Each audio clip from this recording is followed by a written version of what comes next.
You are listening to the second part of the story. You can listen to the first part in the previous video or by following the link in the description under this video. Happy listening.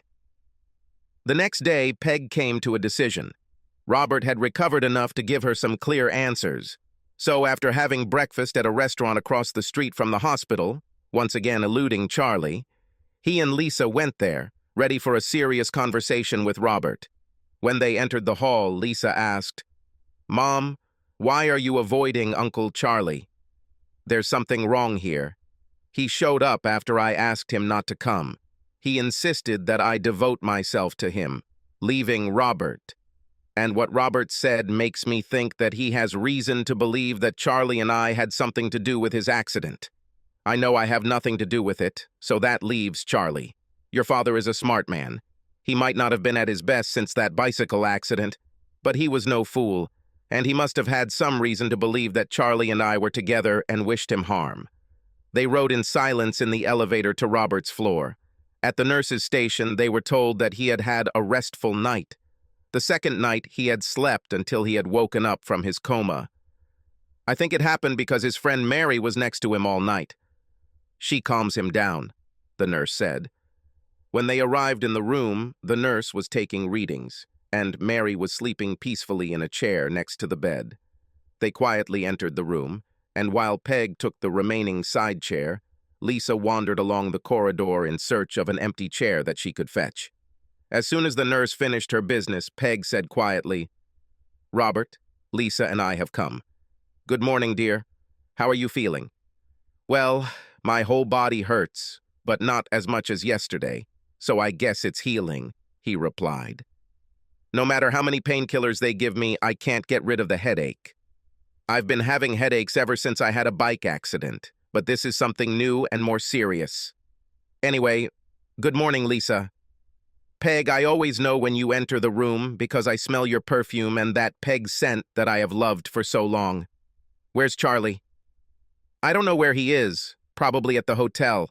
In the dark of the night, when sleep did not come, Peg decided that she would not lie anymore.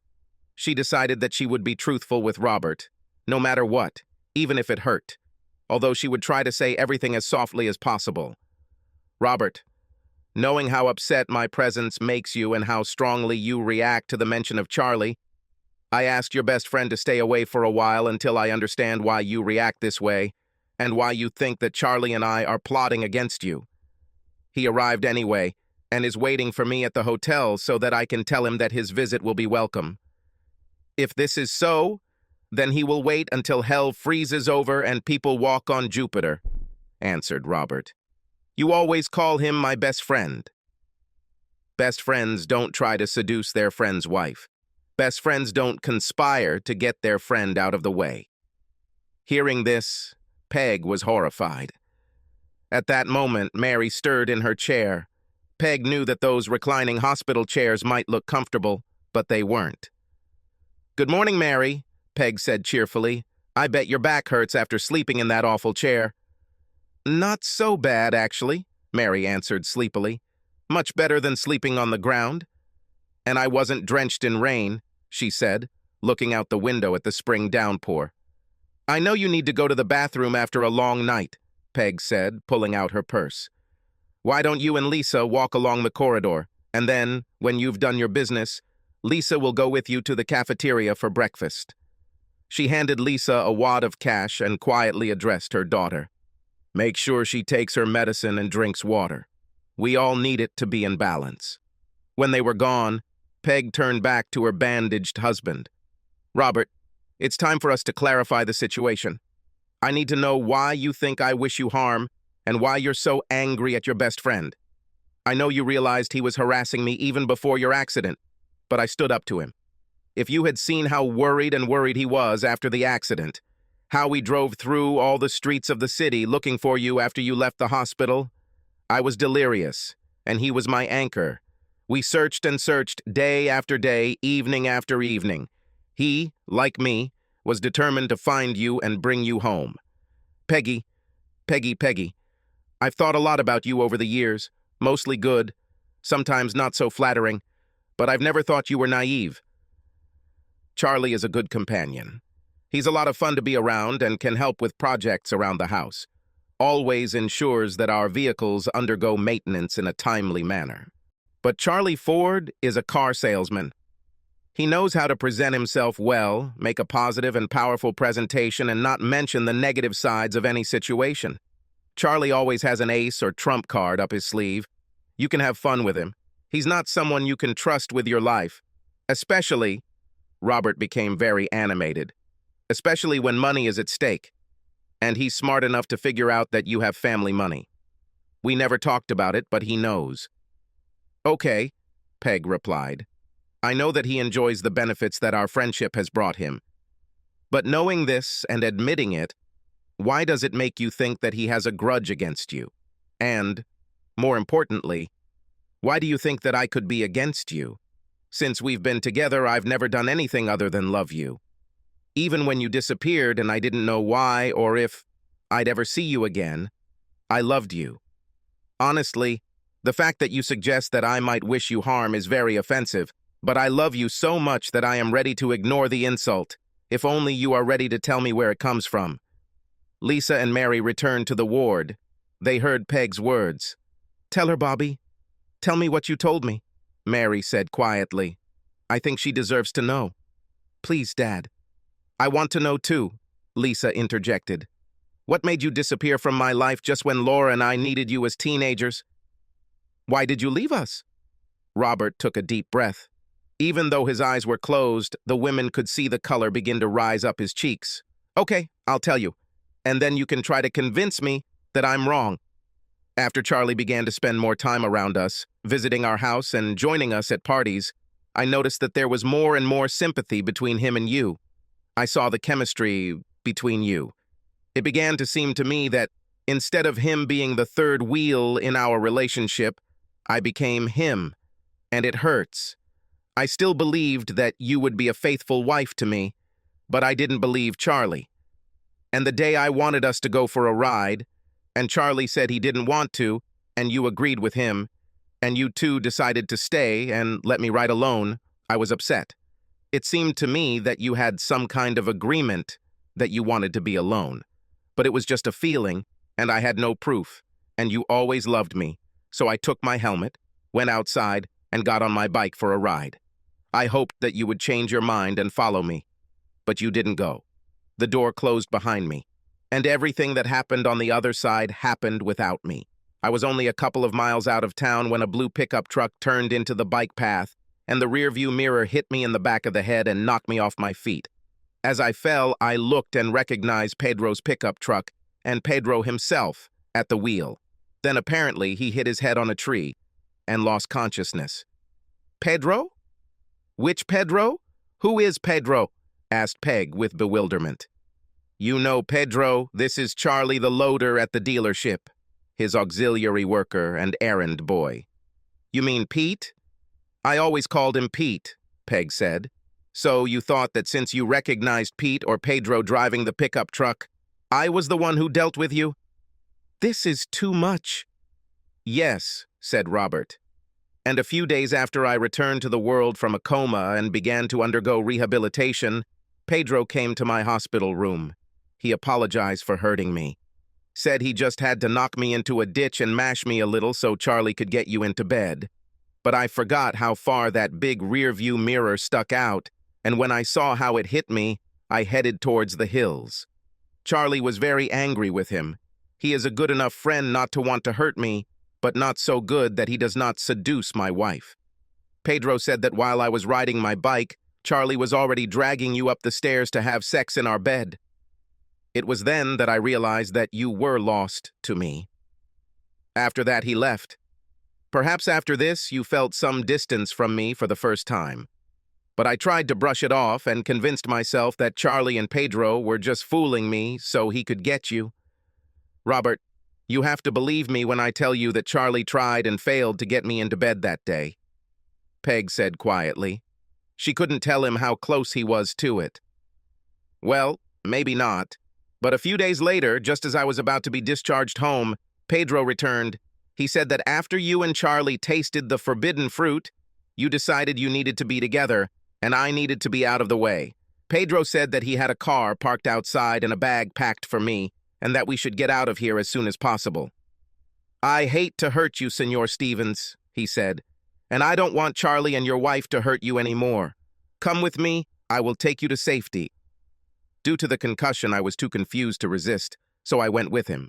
We walked out the back door of the hospital, got into his car, and he drove me for 2 days until we got here, and then he stopped the car at a homeless camp and stopped. He gave me a debit card and a piece of paper with a PIN code and said that there would always be money in the account. He wished me luck, then pushed my suitcase out of the car and drove off. That was the last I heard from anyone from my old life. I think Mary has already told you about what my life has been like since I've been here. Peg and Lisa sat with tears in their eyes. What a bastard, Peg growled. I slept with that worthless son of a bitch for 7 years. God, what a fool I was. Lisa gently touched her hand. Robert turned his head away, and his mouth bared. Mary stared at her with a shocked look. Suddenly she realized what she had said. Oh God, Robert, I'm so sorry. I didn't know. You were gone, I was lonely, and he was persistent. I resisted as best I could, but in the end, I gave up. And then the guy I innocently called Uncle Charlie. The guy who filled the void when you were gone. The guy who took Laura and me to soccer games and was Laura's dad at daddy-daughter dances, moved into our house and started leading myself as a husband and father, Lisa said through tears. Dad, you have to believe that we didn't know anything. Mom loves you so much. She was so worried when you suffered. And then when you disappeared, she would never betray you the way you imagined all these years.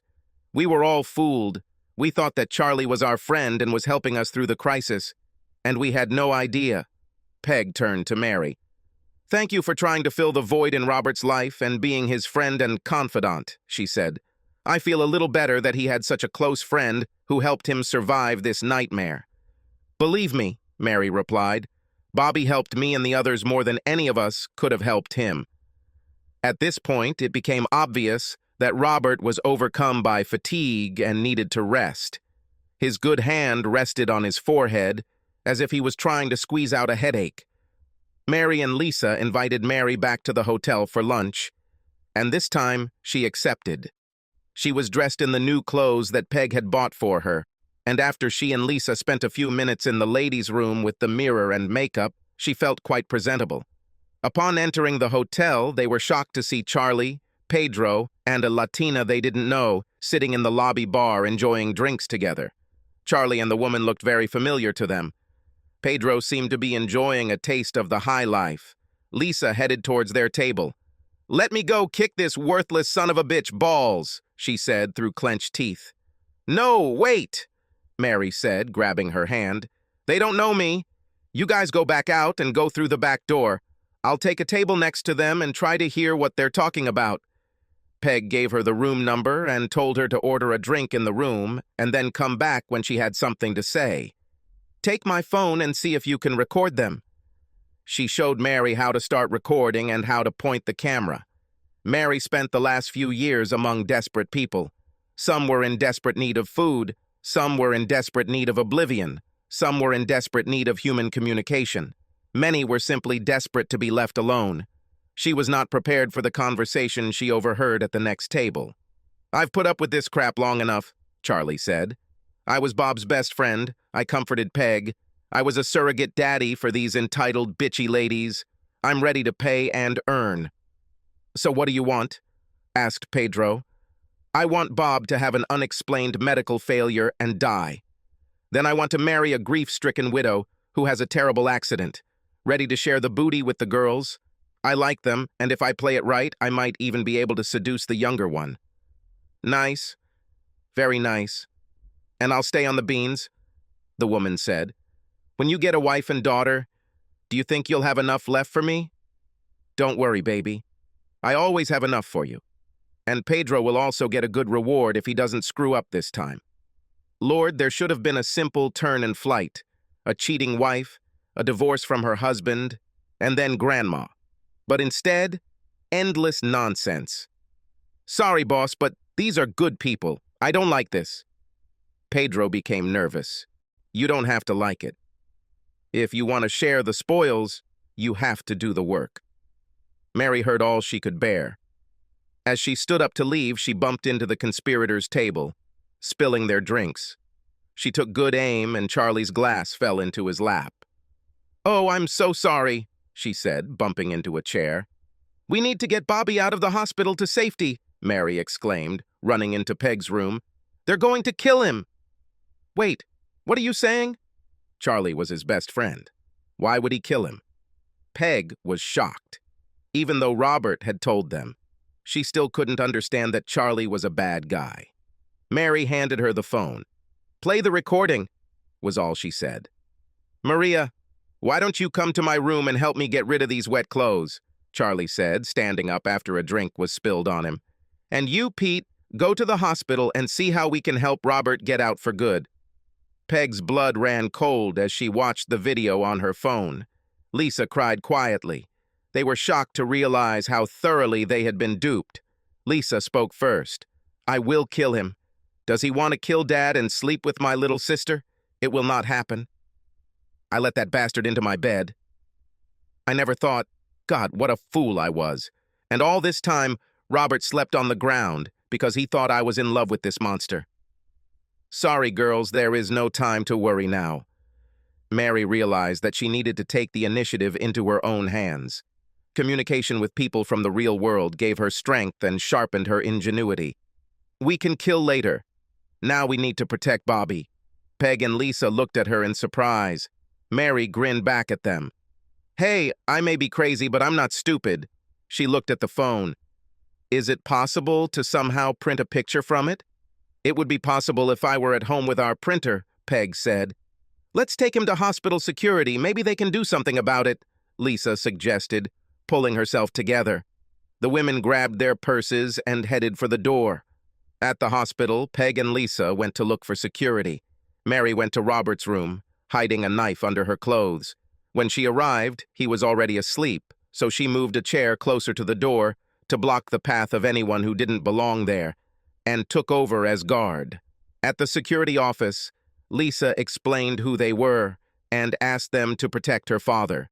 She showed the security chief the video recording that corroborated her story and asked if copies could be made from the phone to show the suspects' faces. Together with the IT specialist, they transmitted a screenshot, which clearly showed all three faces, to the hospital network and displayed a message on monitors on all floors. "Stay alert." By the time the women reached the hospital, Pedro had finished his rehearsal.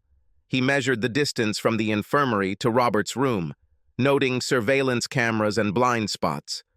"I resisted the urge to chat with a particularly attractive nurse because I didn't want to draw attention to myself." He thought that if he could get hold of a janitor's or orderly's outfit, then with his Latino appearance he could become invisible.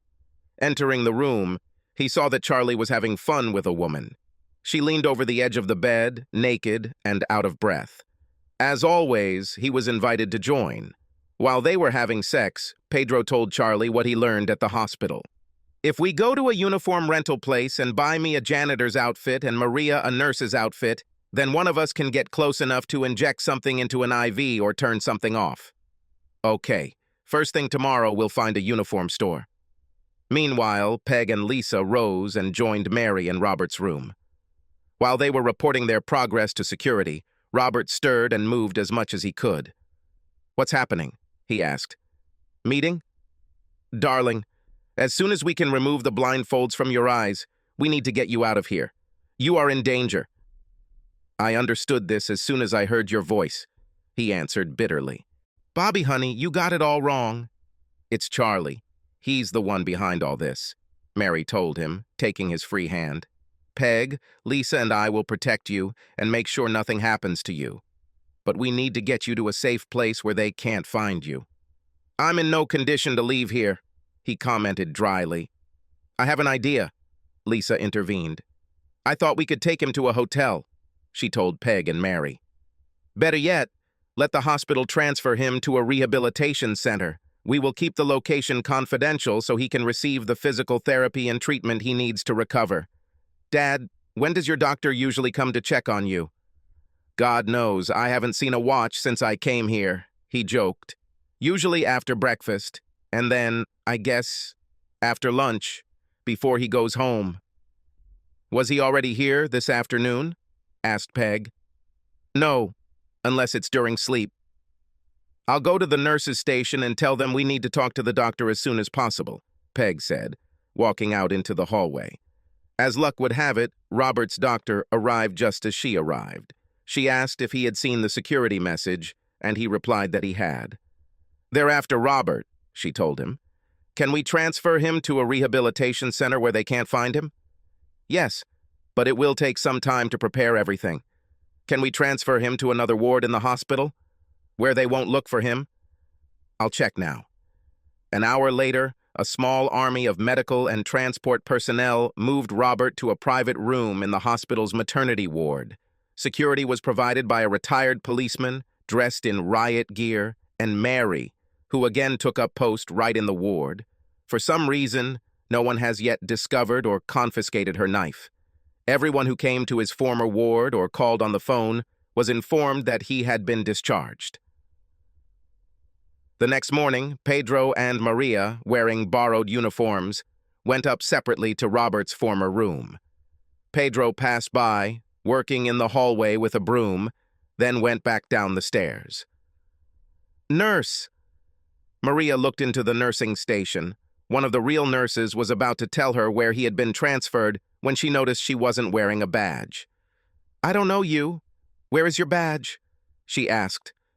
Maria began to tell her the story of losing her badge when the nurse saw a security message and photo appear on the computer monitor. Wait here. I need to check something, she said, and went to the other end of the room.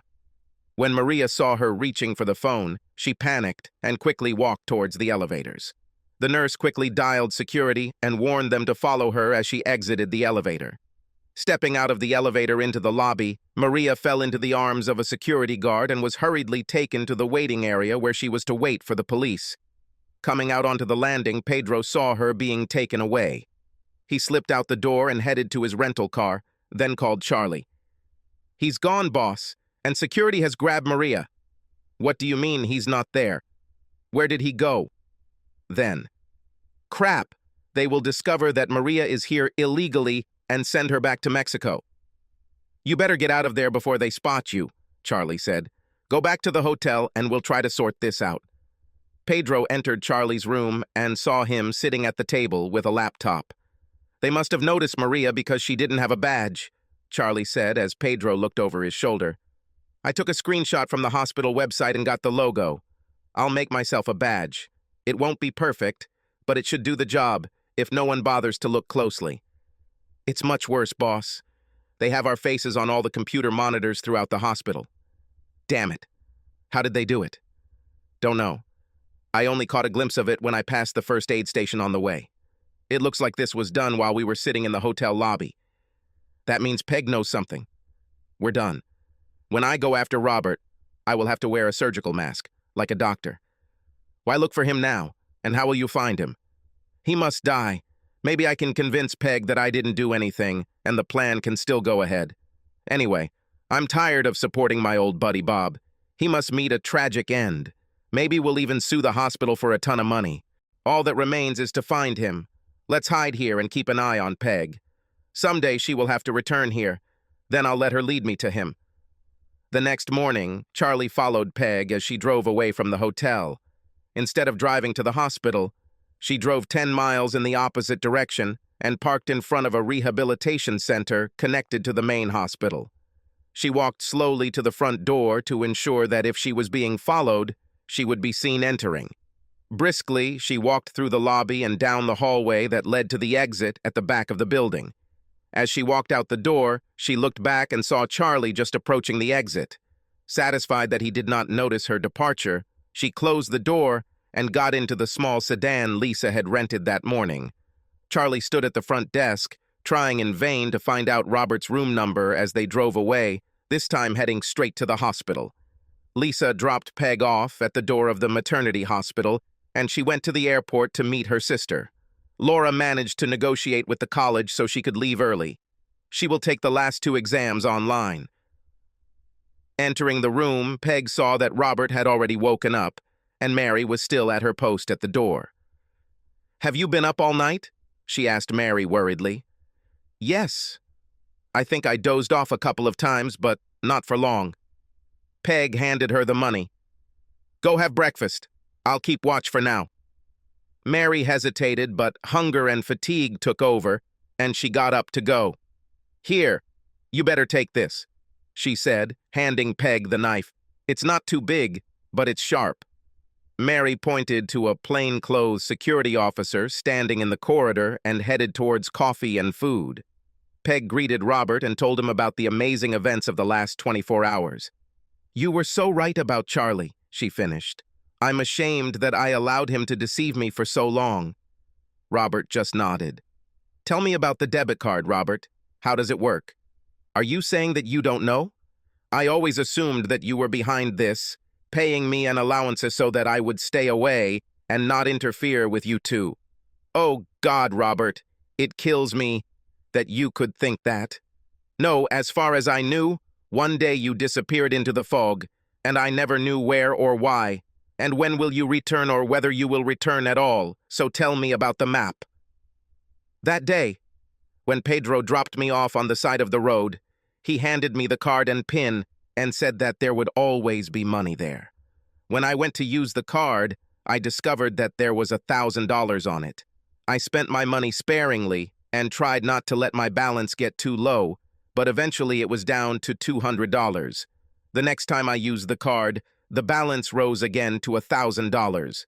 From then on, every time I lowered the balance to $200, it was replenished again to $1,000. I decided that there is enough pity in your heart for me to prevent me from starving to death." Tears rolled down Peg's cheeks. It was not only his words, but also the fact that he spoke without emotion. No anger, no sadness, no bitterness, just emptiness. She reached out and hugged her long-lost husband. "I love you, Robert. I can't believe how cruel and selfish the guy I thought was our friend was to both of us. He won't get away with this, I promise. I don't know how long it will take or what I will have to do to convince you that I had nothing to do with this betrayal, but I will never stop trying." Peg then asked the question that had been on her mind since she arrived in OK City. "Robert, I know Pete, or Pedro, dropped you off at the homeless camp, but why did you stay there all this time? You are a smart person with education and business acumen. Why didn't you find a job and move into decent housing? When you say it like that, it all sounds simple. But understand, shortly before I was thrown here, I was in a coma. I had a serious head injury and, at least initially, all my synapses weren't firing. I had terrible headaches, dizziness, and other effects of the concussion.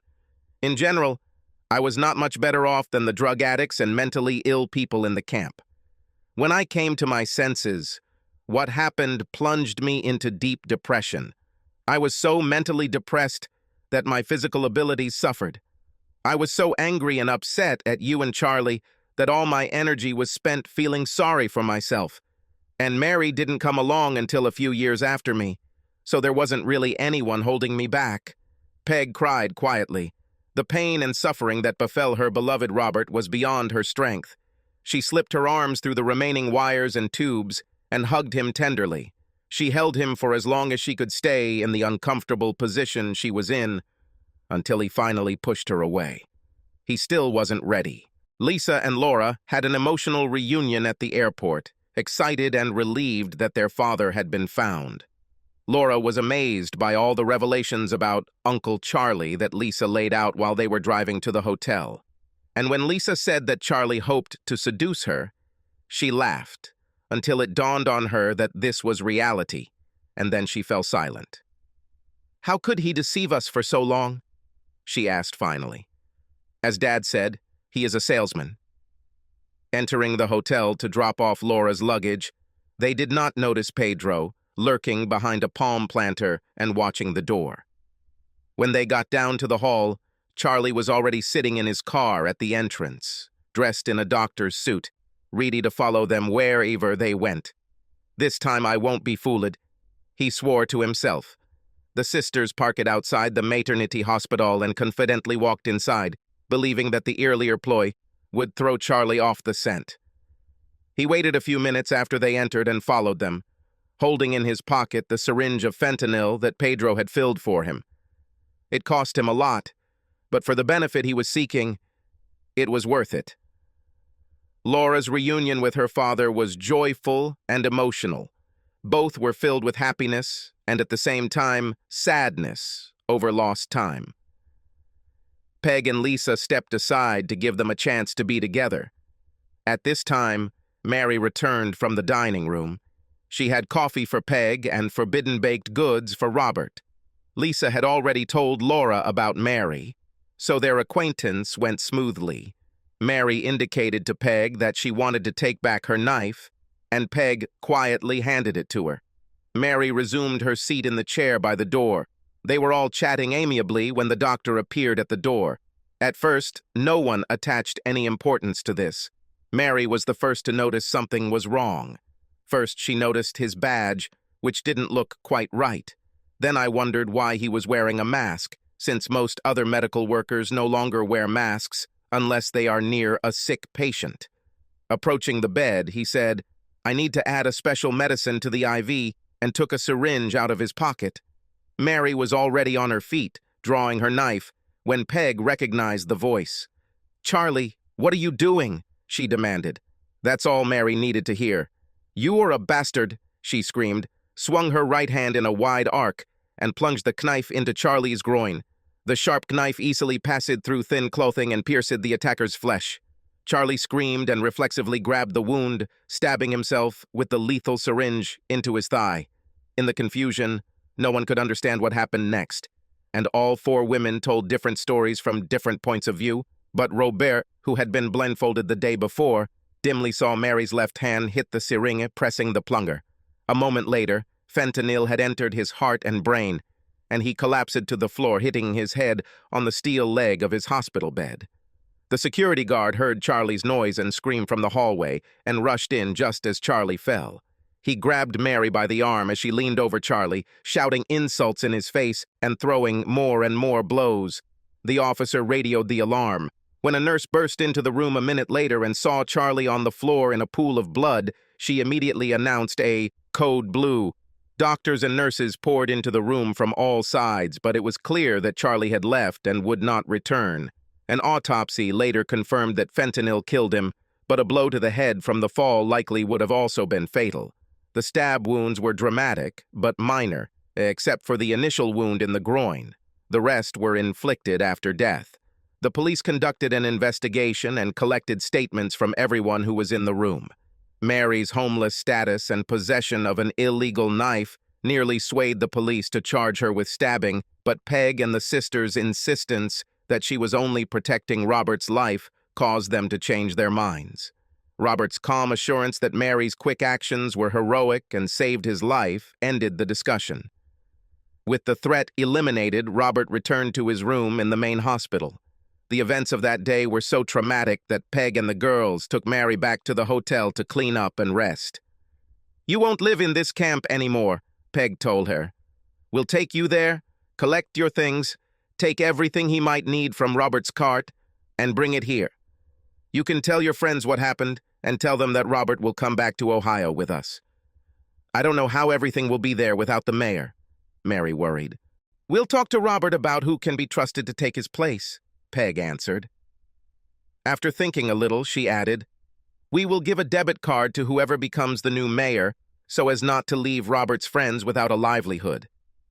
Later, while Lisa and Laura were driving Mary back to camp to pick up her and Robert's things, it was finally time for Peg and Robert to talk. Peg had been dreading this moment, but she knew it had to happen if she was to have any future with the man she loved. Sitting at his bedside, she saw that several bandages had been removed from him during the night, including those that hid his face. She knew his vision was blurred, but from where she sat, his eyes were just as blue and piercing as the ones she'd fallen in love with 24 years ago. "Darling, I have to tell you something about what happened during your absence.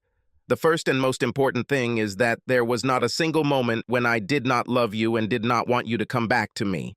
That being said, I have to explain something." Peg, you don't have to do this. I know that Charlie took my place. This was his plan from the beginning. And then I just don't care. I have adjusted to life here, and Mary will help me return to my role as mayor. I have something to tell you, and I'm going to do it. First of all, Charlie never took your place in my mind and heart. When you got hurt, I was devastated. First because I was afraid of losing you, but also because Charlie had almost succeeded in seducing me. He was close. Too close. I was racked with guilt and shame for letting him get into my head. But while in the hospital you imagined that we were doing this, abandoning you, this was not the case.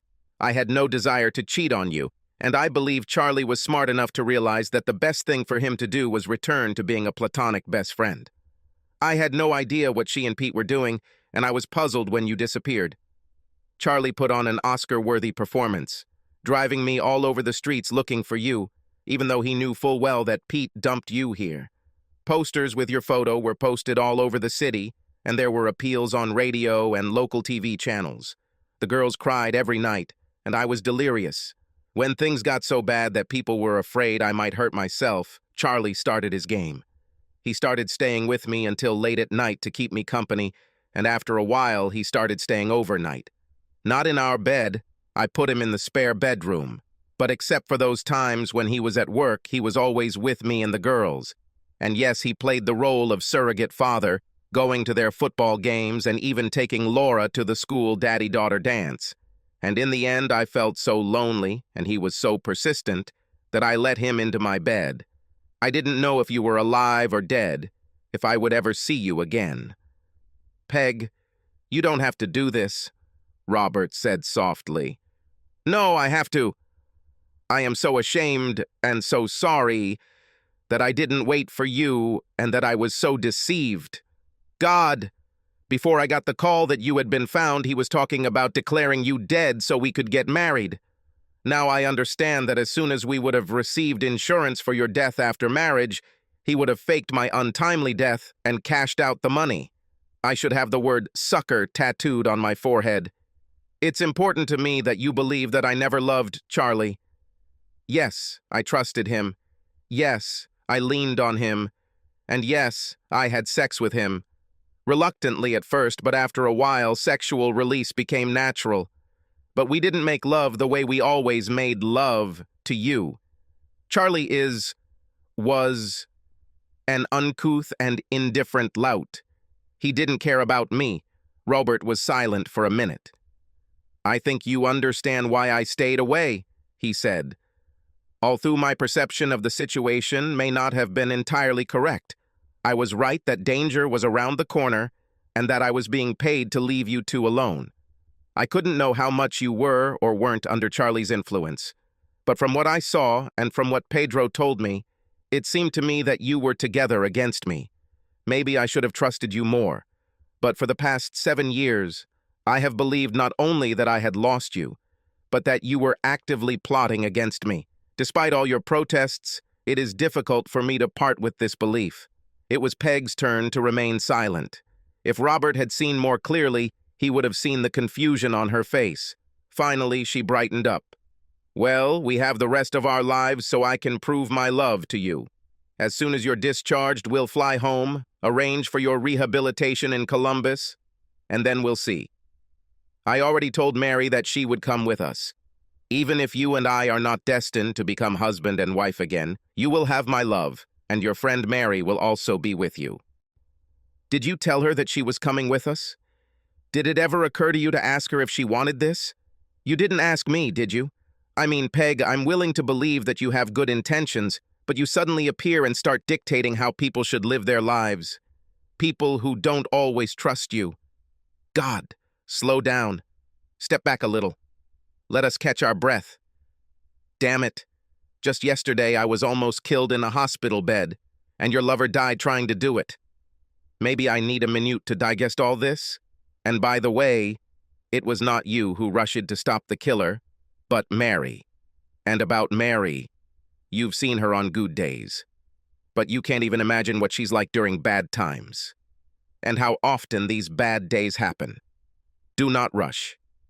Go to the hotel, hang out with the girls, go shopping or go down to the riverside, have a drink, and let me sort things out. A few days ago, I was in a coma, remember? I hid for 7 years, and I feel like my head is about to explode. Please, give me a break." Peg looked at him in shock. "Oh, Robert, I'm sorry. Look, I know you guys protected me and saved my life. I thank you for this. I'm really glad to see you and glad to see the girls. Everything is just happening too fast now. I need a timeout." "Okay, I understand. I'll leave you alone. A physiotherapist should be coming to work with you now anyway. I love you. See you tomorrow." She waited in the corridor for the girls and Mary. When they left the elevator, she intercepted them.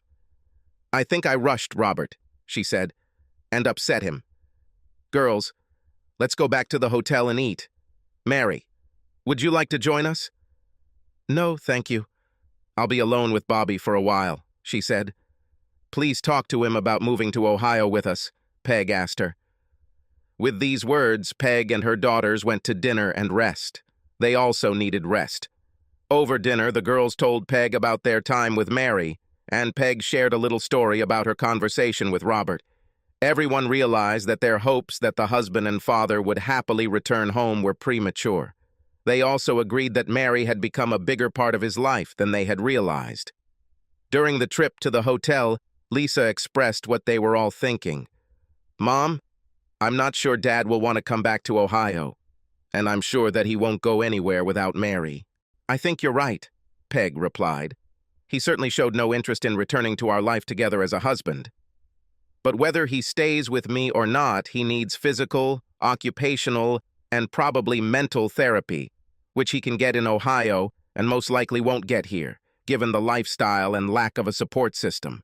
I'm worried about these headaches, and I am confident that Mary would benefit from ongoing, high-quality treatment for her mental health problems. We can provide this for her in Ohio by driving her to appointments and making sure she takes her medications. We'll have to discuss all this with them in the morning. I'm tired of living out of a suitcase, and I miss home. I really want him to come back, but one way or another, I'm ready to leave. Tomorrow I'm going to force things. Come home and let us help you, or stay here and both fend for yourselves." The three changed at the hotel and then set out to explore the Riverside Entertainment District. They found a cool restaurant and spent some mother-daughter time there. There was a club nearby with drinks and music. They let their hair down, drank wine, and fought off most of the men who tried to pick them up. Several handsome and charming men asked Peg and Lisa to dance. Mama Bear Peg kept the wolves away from Laura, who was watching the bags and occupying the table. By 11 o'clock, they returned to their room, slightly tipsy, happy that they had fun together and remained chaste. The first order of business the next morning was to find Robert's doctor to see if he was ready to go. They were told that although he would need a wheelchair to get around the airport, he was strong enough to get on and off the plane. There will be problems with stairs, so he needs to find a place where he can be on the same floor. Otherwise, if physical and occupational therapy is organized, he will be fine. While it's not for him, an orthopedic surgeon, to recommend, he thinks it would be a good idea to get a mental health evaluation, and he expects some kind of treatment to follow. Armed with this information, the trio headed to Robert's room. They weren't surprised to see Mary curled up next to him on the bed. The narrow hospital mattress was not very comfortable, but, as Mary had already noted, it was better than sleeping on the ground. When they entered, Robert was already awake. He had a very pleased expression on his face and smiled at his wife and daughters. "Good morning," he said. "Couldn't resist going to the hospital for breakfast?" "Good morning," they answered in unison. "No, as tempting as it may sound, we already ate at the hotel," Peg replied, smiling. "We need to discuss the future," she began. "I'm ready to go home. I think the girls are ready too." They nodded in agreement. "I expected that now that the air has cleared of suspicion and fear, you, Robert, would go home with us. You will need physical therapy, and we will make sure you get the best available as well as good aftercare. Of course, at first we didn't know about your relationship with Mary. We don't want her to return to this camp, so it seems most logical for her to come with us." Robert and Mary looked at each other and smiled. It was clear from the expressions on their faces that they were also discussing the future. "Peg, it's very like you to plan for the future," Robert replied. "Both yours and everyone else's. I don't want to say that I judge you, you are an organizer." Mary and I talked, and we both agreed that we had no desire to go back to sleeping under a bridge. And although I'm not entirely comfortable being around you yet, Peg, I've come to believe that you mean me no harm. I have to say, I'm surprised that you were susceptible to Charlie's manipulations, but you considered him a loyal friend, and he played that role well until his plan began to fall apart. Then he became more arrogant and desperate and showed his true colors. He reached across the bed and took Mary's hand. "With all that said, I accept your invitation to return with you to Ohio and reconnect with my family." He looked at each of them in turn. "But things can't be the same as they were before." Looking at Peg, he continued, "We've both changed. Both were victims of betrayal. I just found out about it first, and I had more time to come to terms with it." Turning his gaze to Mary, he said, "But I was lucky that there was someone who understood me." He squeezed her hand. "You, Peg, were introduced to the pain of betrayal for the first time. The guy you thought was supporting you actually set you up. Mary and I and our daughters will try to ensure you and help you get through difficult times, because you are the real victim in our little drama. True, I slept under the bridge, but I was lucky, and Mary saved me. Understand? I kept the pain of your betrayal inside me for so long, even if it was not true, I believed in it, that I cannot run to you again. So at least we'll be friends in the beginning. And Mary will be our friend. I don't know if you want us to live in your house or somewhere nearby. I think time will tell how our relationship will develop, the three of us." Some good things happened as a result of all this. I have to thank you, Peg, and you, Lisa, for helping Mary regain her confidence and self-esteem. You treated her like a friend, not a burden, and she made great strides. And so they began the process of moving back to Ohio. Robert and his team were so firmly established on their floor that the nurses, assistants, and doctors who cared for him held a small farewell ceremony. Mary received special praise for her devoted attention to him and, of course, for saving him in difficult times. Robert and Peg thanked everyone for their concern, and Peg announced that her family foundation would make a generous donation to the hospital, which will be used to care for homeless patients who cannot afford the treatment they need. With Robert's discharge, papers came instructions on how to move safely with his mostly healed injuries. There were prescriptions to be filled and reports for the doctors and physiotherapists he should see upon arrival. Peg and the girls took him and Mary back to the homeless camp to say goodbye and pick up everything they had left there. Robert gathered his friends around him and made a short speech, thanking them for their friendship and appointing Speedy as the new mayor. Unbeknownst to the others, he handed Speedy the precious debit card and whispered the PIN. "I'll make sure there's always money there," he promised. The flight passed without incident. To help Robert cope with the pain of sitting for long periods of time with sore legs and arms, doctors gave him strong painkillers, so he slept most of the way. There was some awkwardness when boarding the plane. Both Peg and Mary decided they would sit next to him.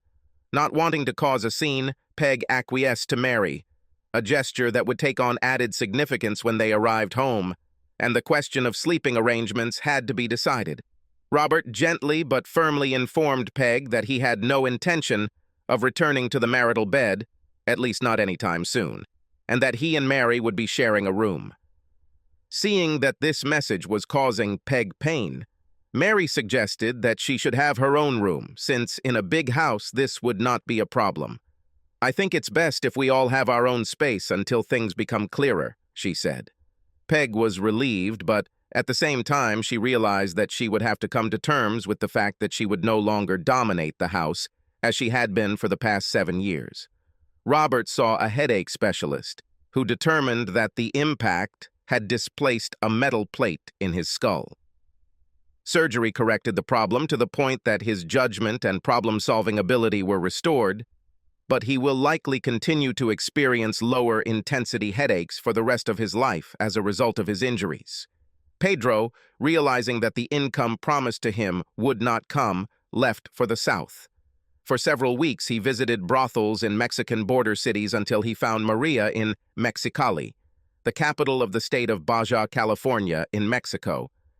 It took him a while to come up with a plan to get her away from her bandit masters, but he eventually succeeded and they fled across the border. They eventually settled down and settled in Deerfield, Michigan.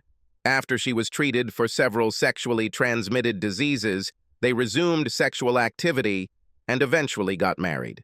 They opened a taco stand and became pillars of the small community.